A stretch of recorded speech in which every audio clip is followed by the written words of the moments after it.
अर्थव्यवस्था एवं इसके विकास का इतिहास में सबसे पहले अर्थशास्त्र होता है कि अर्थशास्त्र क्या है। अर्थशास्त्र के अंतर्गत व्यक्ति, व्यवसाय, सेवाओं का उत्पादन, उपभोक्ता वितरण का अध्ययन करते हैं। आपके एग्जाम में नहीं पूछा जाएगा। पहली बात, अर्थशास्त्र का जनक एडी स्मिथ उठाया जाता है। अर्थशास्त्र का जनक यानी पिता, जनक होता है पिता यानी कि फादर ऑफ इकोनॉमिक्स। एग्जाम में पूछा जाएगा।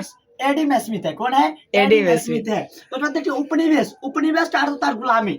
जब कोई देश किसी बड़े राष्ट्र के शासन के अंदर, जब कोई देश है वो कोई बड़ा सा देश है, उसके शासन के अंदर यानी उसके अधीन चले जाता है, तब समस्त आर्थिक एवं व्यवसायिक कार्यों का निर्देशन एवं नियंत्रण शासक देश को, जो जन शासन कर रहा है, जो देश मान चलिए भारत पे जो इंग्लैंड यानी ब्रिटिश वो शासन कर रहा था, वो क्या किया था, भारत का जो भी आर्थिक एवं व्यवसायिक कार्य था, निर्देशन था, उसका नियंत्रण वो खुद कर रहा था। उसके अंतर्गत थे हम सभी, थे ना? Yes sir.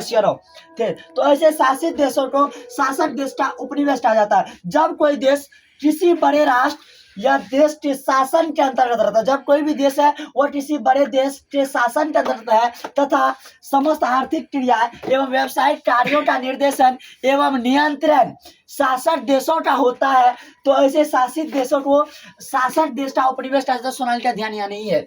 भारत करीब 200 वर्षों, अभी उदाहरण लिए भारत का, तो भारत करीब 200 वर्षों तक ब्रिटिश का उपनिवेश रहा। अच्छा, भारत में क्या होता, फूट डाल और शासन नीति अपनाई थी, यानी कि अंग्रेज यहाँ पे जो है जाति जाति से लड़वाया और उसमें जो है अपना शासन जमा लिया। फॉर एग्जाम्पल अभी का नेता भी वही करते हैं, आपस भाईचारे में जाति को लड़वाते हैं और उस पर अपना जन शासन जमाने का काम करता है। हिंदू राष्ट्र का ये का वो का नाम पे लड़वाते हैं और यहाँ पर शासन करने का काम, वैसे ही अंग्रेज भी किया था।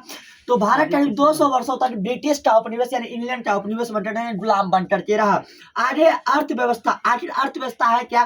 तो अर्थव्यवस्था एक ऐसा तंत्र या ढांचा है जिनके अंतर्गत विभिन्न प्रकार की आर्थिक क्रियाएं संपादित की जाती है। अर्थव्यवस्था एक ऐसा ढांचा या तंत्र है जिनके अंतर्गत विभिन्न प्रकार की आर्थिक क्रियाएं संपादित की जाती है, जैसे कृषि हो गया, व्यापार हो गया, बैंकिंग, बीमा, परिवहन तथा संचार। ये सब जो क्या है, आर्थिक क्रिया है। अच्छा, आर्थिक क्रिया क्या होता है? मन में ख्याल आया होगा आर्थिक क्रिया, ये आर्थिक क्रिया नया वर्जन क्या आ गया? तो आर्थिक क्रिया क्या होता है समझो। आर्थिक क्रिया वे सभी क्रियाएं जिनसे हमें आय की प्राप्ति यानी रुपया की प्राप्ति होती है, उसे आर्थिक क्रिया कहते हैं। अर्थव्यवस्था दो प्रमुख कार्य संपादित करती है। पहला, लोगों की आवश्यकताएं की संतुष्टि के लिए विभिन्न प्रकार की वस्तु सेवाओं का उत्पादन करता है।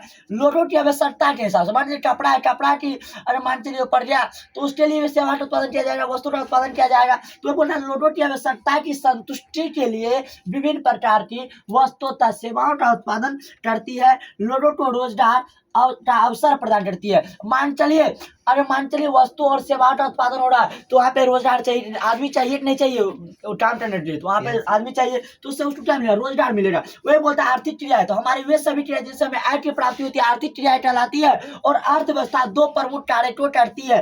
पहला, लोगों की आवश्यकता के लिए, लोगों को जो चीज की आवश्यकता उसके लिए विभिन्न प्रकार की वस्तुओं तथा सेवाओं का उत्पादन करती है। दूसरा, लोगों को रोजगार के अवसर प्रदान करती है। इतना समझ में आ गया होगा। उपनिवेश तो जब कोई देश किसी बड़े देश, जब कोई भी छोटा सा देश है वो किसी बड़े देश के शासन के अंतर्गत रहता है, तो समस्त आर्थिक एवं व्यवसायिक कार्यों का निर्देशन यानी जो भी निर्देश डायरेक्ट करेगा एवं नियंत्रण शासक देशों का, जो देश शासन कर रहा उसका होता है। जब कोई बड़ा देश का रहता है तो ऐसे शासित देश जो शासन कर रहा उस देश को हम शासक देश का उपनिवेश कहते हैं। जिससे भारत करीब 200 वर्षों तक ब्रिटिश का उपनिवेश रहा।